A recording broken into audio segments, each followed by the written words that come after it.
Huri atu ki te tai tokerau e tā petu ana a tau ihi marae ki te kaunihera ārohe o te raki.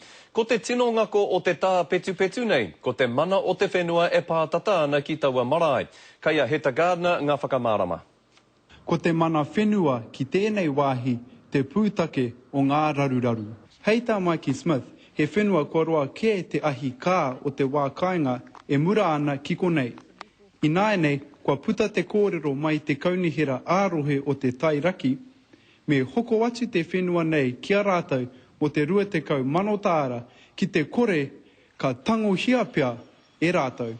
This last kōrero that they've given us is they will just take it. If we don't play ball or do it their way, they will just take it. Kua roa anō hoki te wā kāinga e ngākau nui ana ki te hui tahi ki te whakarite rautaki hei kaupare atu i te kāwanatanga ki te kore tēnei e tutuki I nā he poro tehi kei te haere. We will block off the road where it begins for us and where it ends for us, and that will be how it will be done.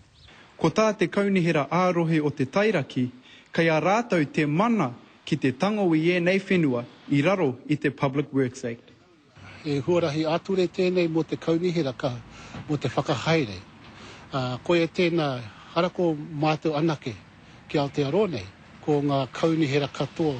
Ina te pātai o te wā kāinga, kai hia te huarahi mō rātou I raro I ēnei ture, ko te ngākau pukuriri ka ara mai. Arohatu ki te hapu nei, kaha nei, a mātou ki te whawhai ki a rātou, ke hoki mai tēnei whenua, ki a mātou ki ngā uri o iutai.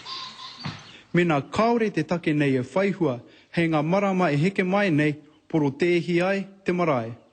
Heta Gardner, te karere.